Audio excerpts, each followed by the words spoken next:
Mesdames et messieurs, bonsoir. 20h sur la RTS, le journal, voici les titres.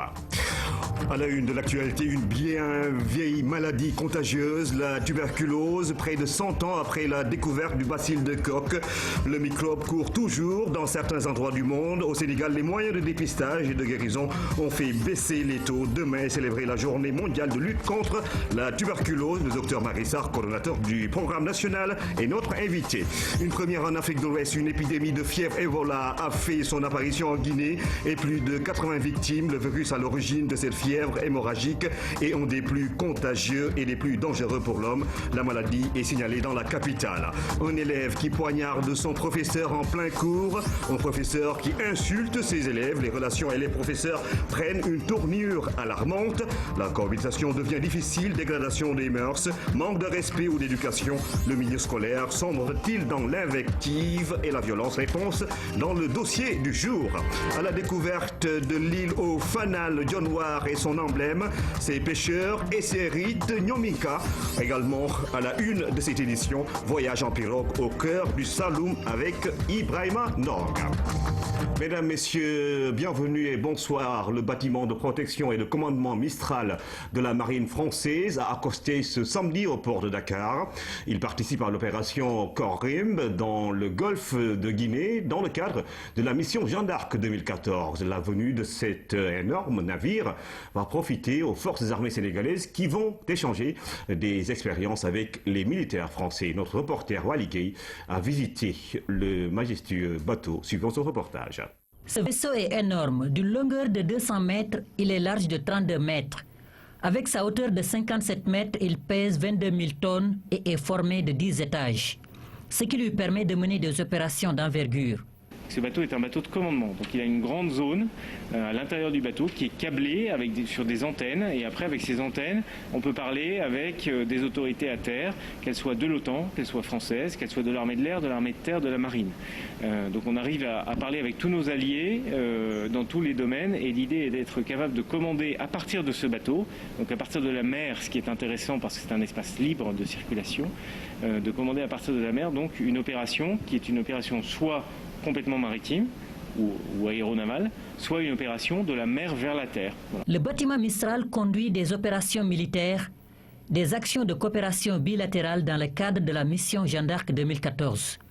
Une opportunité d'échange d'expériences pour les forces armées sénégalaises. Nous allons coopérer avec l'armée sénégalaise avec beaucoup de plaisir. On a monté un exercice amphibie, c'est-à-dire un exercice de débarquement qui aura lieu mardi et mercredi prochain. Donc pas très loin d'ici, près de la plage de Bargny, où nous coopérons, nos troupes françaises et les forces armées sénégalaises, ensemble, sur un scénario d'exercice qui permet d'échanger sur nos savoir-faire et puis de tisser des liens toujours un peu plus forts, parce que c'est toujours un plaisir de travailler ensemble. Bâtiment polyvalent, ce navire a une vocation interarmée. Il abrite un héliport capable d'accueillir 6 hélicoptères, un bâtiment amphibie permettant le transport de matériel, des troupes et des blindés sur terre. À cela s'ajoute un hôpital sur mer autonome et indépendant, apte au soutien médical d'une opération de combat. Tout comme une opération humanitaire, il a une capacité de 450 places à bord. Demain, la communauté internationale lance le combat contre la tuberculose. Demain est célébrée la journée mondiale de lutte contre cette maladie au Sénégal. Les taux de dépistage et de guérison sont sur une bonne tendance. Cela en raison des stratégies et de technologies innovantes mises en œuvre par le programme national tuberculose. Il faut dire que la tuberculose est en train de révolutionner son approche, notamment dans la lutte en mettant le dépistage actif en avant. Suivons ce dossier de Omar Diawa. Maladie infectieuse contagieuse, la tuberculose est certainement une vilaine compagne de l'humanité depuis toujours. À l'échelle du globe, elle reste un problème de santé publique, ce qui justifie largement une journée mondiale. La tuberculose fait partie des grands fléaux au plan mondial, mais particulièrement dans les pays en développement comme l'Afrique, et le Sénégal n'est pas épargné. Il est important que les priorités sanitaires puissent avoir des journées particulières. Au plan international déjà, tout le focus se fait sur une maladie, et cette fois-ci la tuberculose. Cette année, la célébration de la journée se fera à Dakar et le thème retenu par notre pays se résume en 3 actions: chercher, traiter et guérir. Le dépistage est un élément essentiel dans la prise en charge des maladies, plus encore dans celles bactériennes. Le laboratoire national s'est doté de technologies innovantes. Il y a eu de nouvelles avancées dans le diagnostic de la tuberculose. Il s'agit de l'introduction des cultures en milieu liquide. Donc cela a réduit le temps de rendu des résultats. La microscopie, qui a longtemps rendu de grands services, continue encore de servir. Aujourd'hui, elle a évolué. Maintenant, on a la microscopie à fluorescence qui est plus sensible. Donc, on a gagné en termes de sensibilité, mais également, c'est plus rapide. Les tests moléculaires se justifient par le fait que dans certains cas, les bactéries peuvent acquérir une pharmacorésistance. Les tests moléculaires sur bandelette, et qu'on appelle LPA, Line Probe Assay, qui permettent de faire les tests de sensibilité de la rifampicine et de l'isoniazide, qui sont les 2 molécules qui sont touchées dans la tuberculose multirésistante. Et il faut dire que la survenue de cette forme de tuberculose est surtout occasionnée par l'irrégularité au traitement des malades. Maladies graves dont le traitement dure longtemps, 2 ans de traitement et coûte très cher. Les moyens modernes du laboratoire permettent d'avoir rapidement une réponse permettant de changer au besoin la ligne de traitement. Un autre levier de détection est la radiographie mobile qui peut aller dans les zones reculées et envoyer des images à interpréter. Les images sont analysées en temps réel et un compte rendu est donné. Donc si par exemple un patient est dans le Bakel, qu'on a une image pathologique là-bas, dans le Bakel, c'est en 10 minutes qu'on dit que ce patient doit être pris en charge. Il s'agit là d'un exemple opérationnel de télémédecine complété par une démarche communautaire. On a voulu travailler avec des relais communautaires. Donc chaque organisation communautaire de base est constituée de 10 à 14 relais communautaires. Et ces 10 à 14 relais communautaires ont pour rôle d'aller faire des visites à domicile, de faire des causeries, de visiter les maisons, donc de faire des mobilisations sociales. Et au décours de ces activités, ils pourraient trouver des cas chez qui on peut suspecter la tuberculose. Ces différentes interventions ont permis d'éviter les retards de diagnostic et les principaux indicateurs évoluent dans le bon sens. Le taux de détection est passé de 58% à 66% pour un objectif de 70%. C'est 8 points quand même qui ont été enregistrés entre 2012 et 2013. Il est donc possible de faire reculer cette maladie, mais encore faudrait-il accentuer la surveillance sur certains milieux à risque, combattre la stigmatisation et surtout comprendre définitivement que la tuberculose se guérit si l'on suit le traitement qui est gratuit et disponible partout au Sénégal. Et c'est bien de le savoir. Avec nous, le docteur Marie-Sarr Diouf, coordonnatrice du programme national tuberculose. Demain donc est célébrée la journée mondiale de lutte contre cette maladie.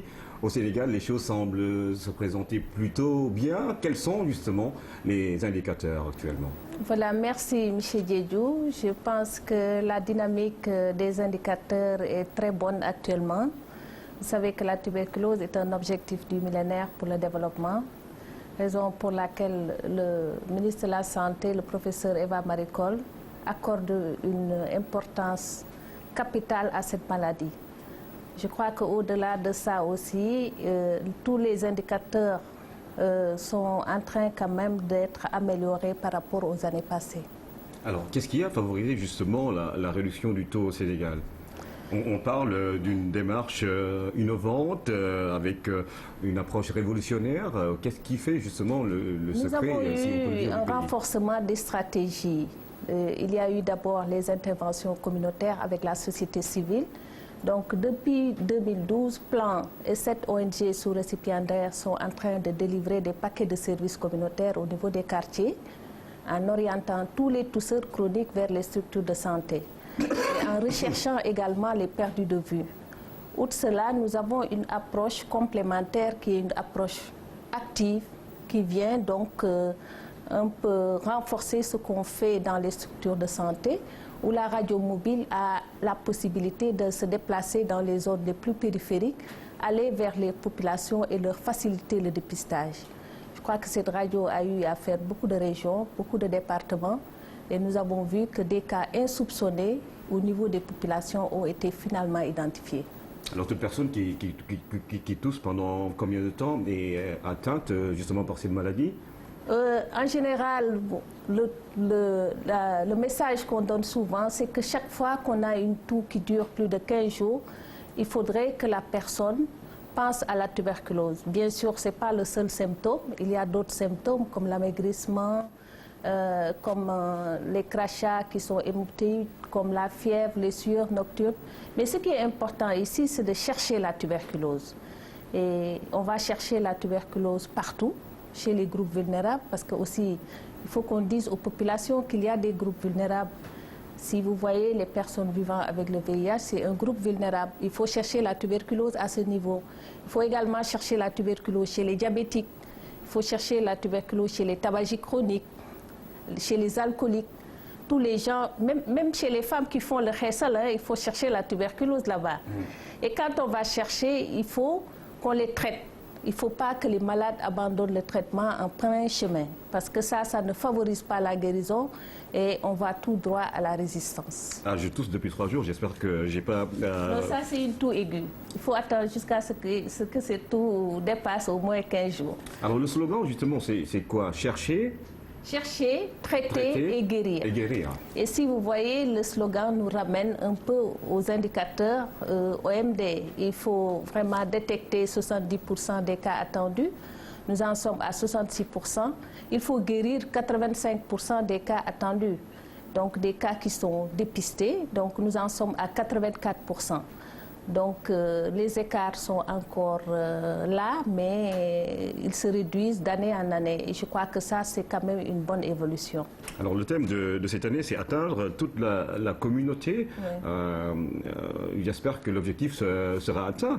Oui, c'est un moment de mobilisation sociale où on doit rappeler quand même à la communauté que la maladie est encore là et qu'il ne faut pas la stigmatiser. Justement, il faut enlever toute cette peur que les gens ont de la tuberculose. Ça, c'est une peur qui est un peu héritée de l'époque coloniale et qui n'a plus sa raison d'être, parce que c'est une maladie qui se traite, le traitement est gratuit et les médicaments sont disponibles au niveau de tous les centres de santé. Mais il y a toujours cette stigmatisation et il faut faire de telle sorte que la tuberculose soit une maladie banalisée, qui ne puisse pas faire peur aux populations. Alors que peut-on dire en dernier aux femmes enceintes ou aux mamans généralement concernant la lutte? Renforcer les moyens de prévention dans les maisons. Il faut aérer les maisons parce que le microbe de la tuberculose n'aime pas l'air. Donc l'air le rejette dehors. Le soleil également. Il faut ensoleiller. Il faut laisser le soleil entrer dans les maisons. Il faut éviter les situations de promiscuité. Donc nous avons à Dakar ou dans les grandes capitales où il y a une forte pression démographique, souvent les gens ont l'habitude de s'entasser. Et s'il y a un tousseur là-dedans, vous voyez la chaîne de transmission vraiment est très se déclenche rapidement. Un tousseur chronique. Un tousseur chronique. Voilà. Il faut aussi vacciner les enfants, mais tout malade qui est dépisté tuberculeux doit quand même se traiter normalement. Parce que s'il abandonne en cours de traitement, il va recontaminer les personnes, son environnement et il peut même aller droit à la résistance. Merci en tout cas, docteur Marie Sardiouf. Je rappelle qu'elle est la coordonnatrice du programme national tuberculose. Demain, le monde entier célèbre la journée mondiale dédiée à la lutte contre le bacille de Koch. Les inspecteurs du Trésor, à l'heure du plan Sénégal émergent, pour leur amicale, il est impératif d'adhérer à ce document de référence de la politique économique du Sénégal. Aussi l'ont-ils inscrit au cœur des travaux de leur Assemblée générale tenue ce week-end à Saly, Portugal. On fait le point avec Aram Nawa. Le plan Sénégal émergent est parti pour influer sur le travail des acteurs économiques de ce pays. Les inspecteurs du Trésor public en sont convaincus, eux qui ont consacré leurs 2 jours d'Assemblée générale à ce document qui promet l'émergence. C'est nécessaire pour nous. Nous sommes au cœur de l'économie, au cœur de la finance dans ce pays, qu'on essaie quand même de s'approprier, de comprendre d'abord les contours du plan et essayer de s'approprier et d'adhérer fortement à ce plan qui, pour nous, à coup sûr, va changer d'ici quelques années le visage de ce pays. Autrefois, dans une période de léthargie, l'amicale des inspecteurs du Trésor a aujourd'hui dépassé la phase de réveil. Elle veut plus que jamais contribuer aux réflexions autour des politiques économiques nationales. Elle a la bénédiction et le soutien de sa hiérarchie. Votre initiative, chers amicalistes, est d'autant plus importante qu'elle arrive dans un contexte de mutation pour la Direction générale de la comptabilité publique et du Trésor, qui a introduit des réformes importante en son sein. Plus que jamais donc, la DGCPT a besoin d'acteurs fiables, compétents et crédibles. Le débat sur la pertinence du PSE est dépassé. C'est une adhésion qu'il faut maintenant. Le point de vue est du ministre du Budget qui a présidé la rencontre. Au-delà des réflexions de l'heure, il est venu partager avec l'amicale quelques constats sur les responsabilités de l'inspecteur. Nous tous, nous connaissons les défis qui rythment le quotidien des Sénégalais. Cela nous interpelle en tant qu'adre. Je crois que nous avons tous fait le pari de servir l'État, de servir l'intérêt général. Donc notre vocation est affichée, c'est d'identifier notre responsabilité et de la remplir. Il n'est pas question pour nous de la trahir. Et ne pas trahir nos responsabilités, c'est de mettre toutes nos compétences au service de l'intérêt général. Le ministre exhorte ses cadres à aussi réfléchir à des pistes de solutions pour sortir l'administration de ses travers. Au nouveau bureau, de se mettre à la tâche. Des valeurs qui volent en éclats, un cours qui finit dans le drame, comme dans ce lycée de Saint-Louis, où un élève a poignardé son professeur, un enseignant qui fait le cours et parfois la cour à ses élèves. Voici un décor bien triste dans les écoles. Les relations élèves-professeurs se détériorent, des relations de cause à effet que nous décrit Aïssatou Dioptal dans ce dossier. De l'organisation de la 73e édition du Dakar de Médina Gounass, tous les services impliqués dans les préparatifs de cet événement religieux ont rencontré le ministre de l'Intérieur pour voir l'état d'avancement des engagements des différents services. Au finish, satisfaction totale des besoins exprimés au grand bonheur du comité d'organisation. Nous sommes très satisfaits de cette rencontre. Je crois que dans l'ensemble, tout est très bien parti. Nous avons déjà tenu 6 réunions, 6 rencontres. Cette fois-ci, c'est la 7e rencontre. Et ça ne fait que couronner tout ce qui a été déjà fait au départ. Nous sommes très satisfaits dans l'ensemble. Maintenant, nous attendons de voir sur le terrain la matérialisation de tout ce qui a été promis. Au-delà des engagements, quelques problèmes de coordination subsistent encore, mais l'État du Sénégal s'est engagé à apporter des solutions durables à ces manquements dans les plus brefs délais. Je prendrai la tâche de mes collègues chargés chacun du domaine qui le concerne pour justement lever ces quelques difficultés. Mais globalement, nous sommes satisfaits de l'état des préparatifs et nous pensons, à défaut quand même de faire comme on peut partout zéro faute, en tout cas qu'on aura quand même, disons, une organisation satisfaisante. Fondamentalement, c'est les instructions que nous avons reçues de tout faire pour prendre en charge de façon effective les préoccupations donc, des autorités religieuses. Cette réunion est la dernière avant le Dakar prévu du 12 au 22 avril 2014. D'ici là, l'État compte prendre toutes les mesures adéquates pour un succès de l'événement. Nous parlions justement de la 73e édition du Dakar de Médina Gounass qui se prépare. Le ministre de l'Intérieur donne des garanties quant à la bonne organisation de cet événement religieux. Je vous le disais, des valeurs qui volent en éclats, un élève qui poignarde son professeur en plein cours, comme dans ce lycée de Saint-Louis, un professeur qui insulte son élève. Voici un décor bien triste dans les écoles. Les relations élèves-professeurs se détériorent, des relations de cause à effet multiples. Aïssatou Dioptal. Pas toujours l'éducation de base qu'ils doivent avoir au niveau de la maison. Il m'a dit, je m'excuse du terme, une pilule difficile à avaler pour ses parents d'élèves. Personne ne veut endosser la responsabilité. L'enseignement qui au début était un métier noble est présentement détérioré par le nouveau comportement de l'élève. L'élève qui au début était considéré comme simplement celui qui est venu seulement pour apprendre. Il m'est arrivé 2 fois qu'un prof me vexe. La première fois, je n'avais pas fait son cours et il ne savait pas le pourquoi. Il est venu, il m'a dit, mais toi, tu n'as pas fait mon cours d'hier. Je lui ai dit, monsieur, c'est parce que j'étais malade. Il m'a dit, je m'en fous. Vous avez l'habitude de fuir les cours. La prochaine fois, je vais te renvoyer, je vais convoquer tes parents. Je ne pense pas que le comportement du professeur soit la cause, mais c'est lié à leur âge, parce que ce sont des élèves qui sont au cycle secondaire, qui ont entre 18 et 23 24 ans. Pratiquement, si on fait le rapport d'âge, ce n'est pas très élevé. Si les professeurs donnaient le respect qu'il faut aux élèves, les élèves allaient faire de même. Si un professeur se comporte d'une façon vraiment dérisoire, l'élève aussi peut se comporter d'une façon de la sorte. Professeurs et élèves se renvoient la balle ou plutôt la patate chaude.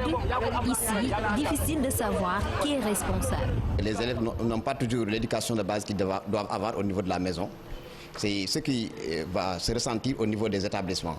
C'est pourquoi les professeurs ont d'énormes difficultés parfois à gérer certains élèves qui n'ont pas une très bonne éducation de base. Je ne suis pas d'accord que ce sont les parents qui n'éduquent pas les enfants. Par contre, ce sont les professeurs qui font des choses qu'ils ne devraient pas faire. S'ils se comportent d'une certaine manière, difficile que les élèves les respectent. Bien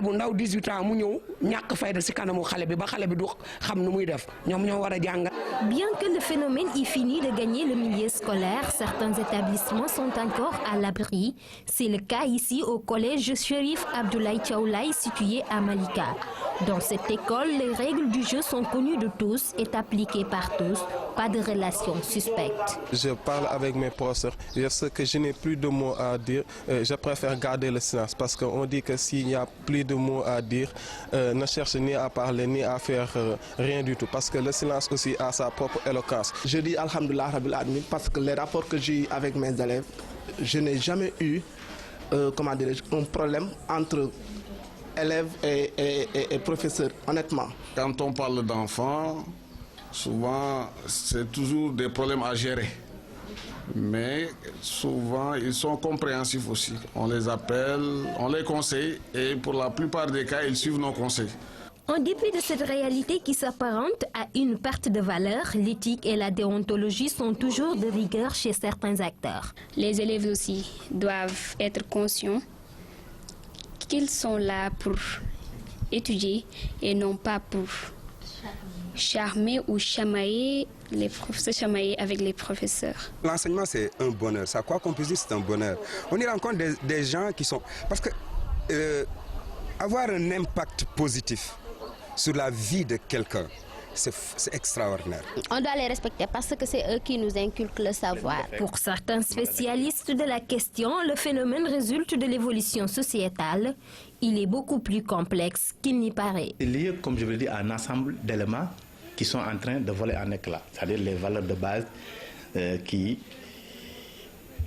étaient le socle de fonctionnement de la société sénégalaise, comme par exemple le djom, le kersa, le respect de l'aîné, qu'il soit ton père ou un étranger, on devrait toujours avoir un certain respect vis-à-vis de lui. Mais aujourd'hui, avec les médias, Internet s'y ajoutant, les jeunes, pour l'essentiel, ont d'autres interlocuteurs dans un premier temps, parce que la plupart des jeunes passent plus de temps entre leur téléphone, Internet, qu'avec leurs propres parents. Ce qui fait que le premier lieu de socialisation, ce n'est plus maintenant la famille, mais c'est maintenant des cas de substitution. Quand on a des adolescents élèves, c'est extrêmement difficile.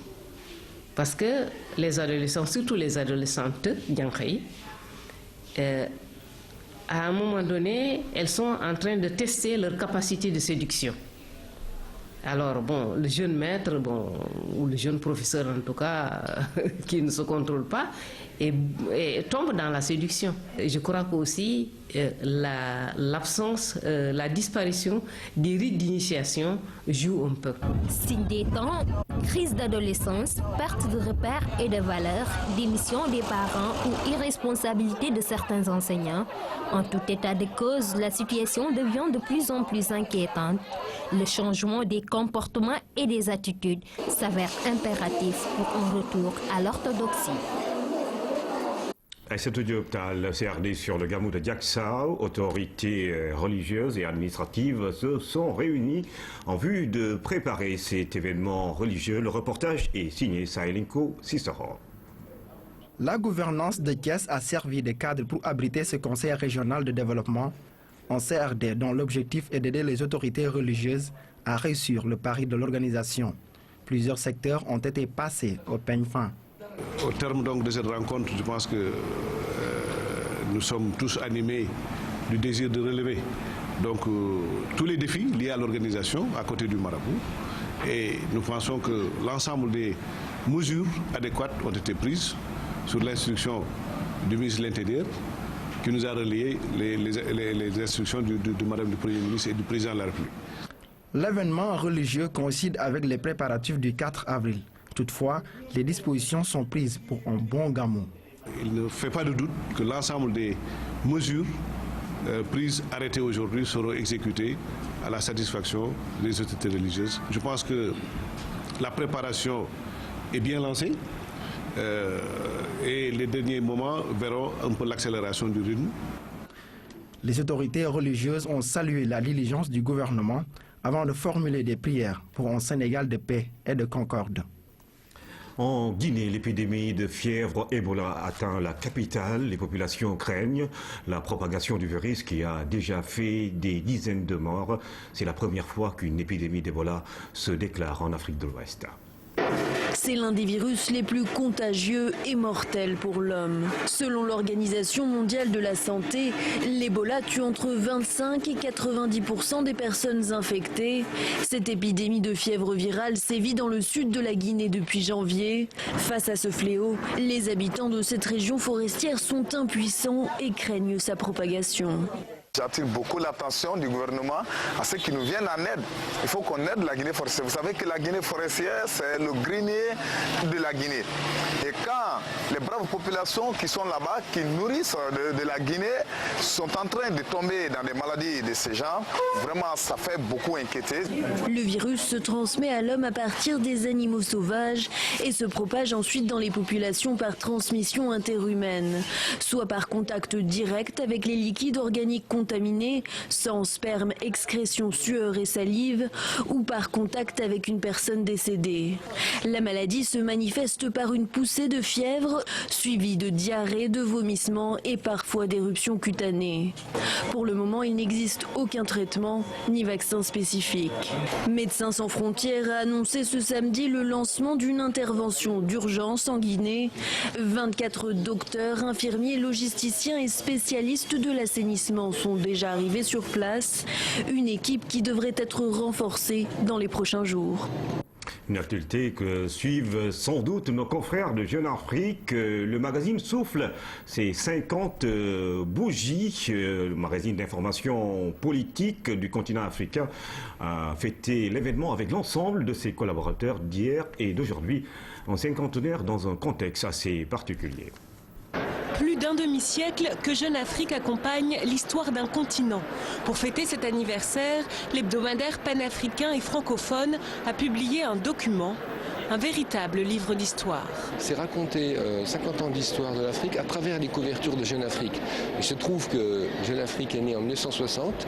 1960, c'est l'année où la plupart des pays africains francophones et même anglophones ont acquis leur indépendance. Jeune Afrique, c'est d'abord une famille, des fidèles compagnons de route. Sociologues, écrivains, philosophes, pour eux, ce document, c'est une machine à remonter le temps. J'ai donné à Jeune Afrique, dans les années 70, une interview de Georges Habash, qui était le représentant du Front de libération de la Palestine. C'était pendant les années noires.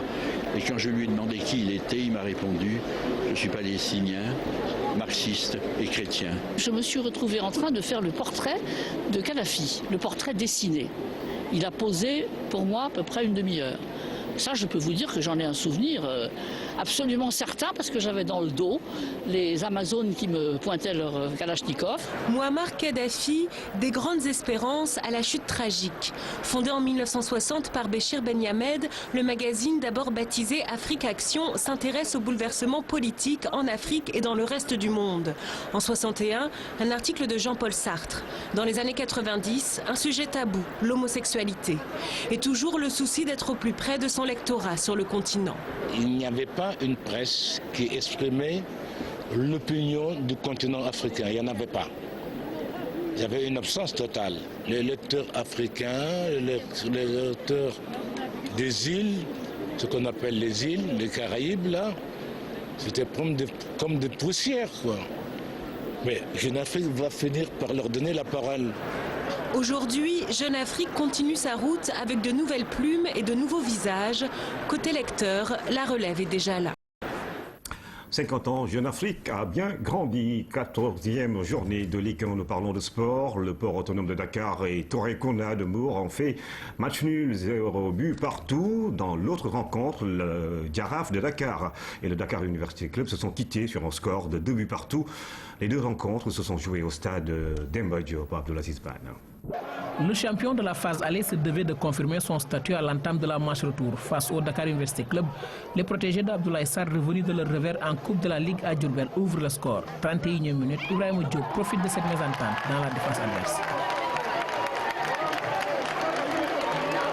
La réaction du Dakar University Club ne va pas tarder. Le club estudiantin revient au score grâce à Famara Mané. Un but partout à la pause. En seconde période, le Giraffe se fait surprendre sur ce centre. Famara Mané saute plus haut que les défenseurs et marque le deuxième but du duc, son doublé de la soirée. Avec un but de retard, le Giraffe joue son va-tout et multiplie les occasions devant le but des étudiants. Une stratégie payante puisque le Giraffe égalise à la 77e minute grâce à Ibrahima Diop qui signe lui aussi son doublé de la soirée, mais dans la douleur. Le Dakar University Club se fait rattraper au score et se contente du point du nul face au Giraffe de Dakar. C'est un championnat, il faut le gérer, respecter son tableau de marche. La tête du classement peut changer de patron à chaque journée. Comme je l'avais dit, les équipes se tiennent de très près. C'est un schéma qu'on pouvait aussi retenir. Maintenant, il faudra, comme on dit, revenir. Le Duc a changé radicalement d'option. Car l'année dernière, on a mis en place un réseau qui nous permettait de faire valoriser quelqu'un, en l'occurrence de Dramé. Mais maintenant, j'ai changé l'organisation. Et vous voyez, tout le monde marque des buts. Et c'est bénéfique pour nous. Maintenant, ce qui me reste à faire, c'est d'accentuer ce travail axé vers l'offensive. Car il y a des problèmes en défense. Enlevé de rideau, le port autonome de Dakar a fait match nul 0 but partout avec le Torekunda de Mour. Le port se reprend avec ce nul après avoir essuyé 2 revers d'affilée dans le championnat de la Ligue 1. Un fanal pour souhaiter la bienvenue à ses hôtes, un génie protecteur et beaucoup de fruits de mer. Nous ne sommes pas à Saint-Louis, nous sommes bien dans Dionewar, une île du Saloum qui offre plusieurs décors et rythmes bien particuliers, celui des Sérères Nyominka, grands pêcheurs devant l'éternel. Bienvenue à bord. Ibrahim Ondong lâche les amarres. Le fanal, l'emblème de Dionewar. Au-delà de ce côté esthétique, cette œuvre d'art revêt une grande importance pour ces insulaires. C'est avec cette pirogue symbolique que les populations de Dionewar souhaitent la bienvenue à leurs hôtes de marque. Le fanal, c'est en quelque sorte une grande pirogue qui symbolise l'activité principale du village, qui est la pêche, et qui ne sort qu'à l'occasion de certains événements, pas à chaque événement. Par exemple, lors de la visite des personnalités du gouverneur, des ministres, du président de la République, c'est en ce moment seulement que l'emblème du village sort. À l'image des autres îles du Saloum, la communauté rurale de Dionewar ne déroge pas à la règle. Ici, les femmes traduisent bien l'hospitalité des villageois avec une démonstration de l'art culinaire local. Une symphonie qui a tout son sens.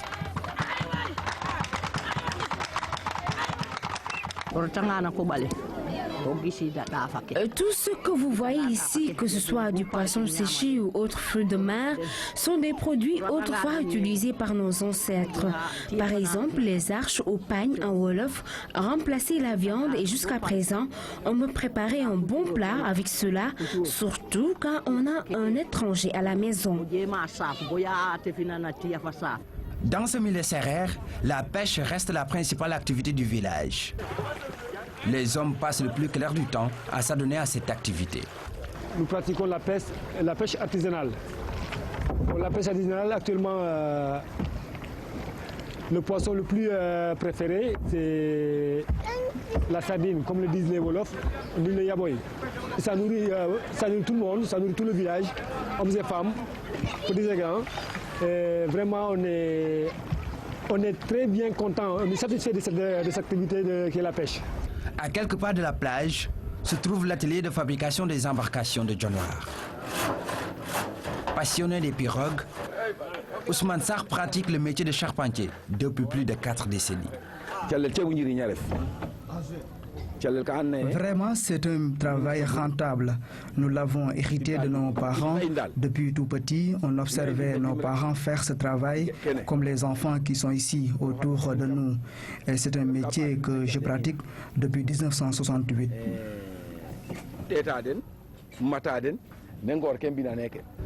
John Noir, c'est aussi son génie protecteur, Sangomar. C'est dans cette île éponyme située entre le bras de mer et l'océan Atlantique que réside le génie. Les 2 rakas, premier réflexe d'un musulman qui effectue le pèlerinage.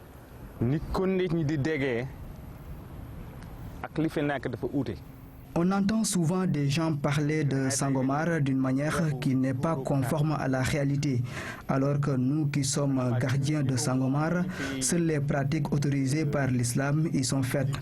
Cette mosquée a été construite parce que El Hadji Omar Foutiyou a prié ici. Cette chambre est réservée à ceux qui passent des nuits pour leur retraite spirituelle.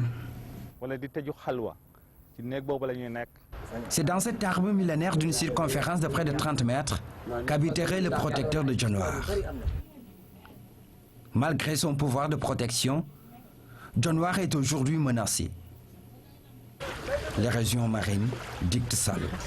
Avec la brèche de Sangomar qui s'est ouverte le 6 février 1987, expose la communauté rurale en général, mais particulièrement le village de John Noir, à l'effet de l'érosion marine.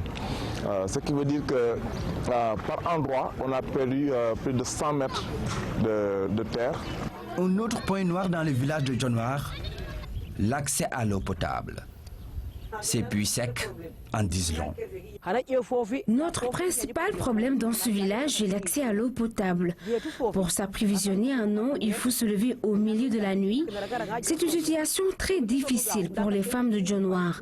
Nous voulons vraiment de l'aide de la part des autorités. La collectivité locale qui regroupe 3 villages qui sont Niodior, John Noir et Falia a une population de plus de 15 000 habitants. Et je crois que c'est la seule collectivité locale où on ne trouve pas un forage digne de ce nom. John Noir compte une population de 6 000 habitants.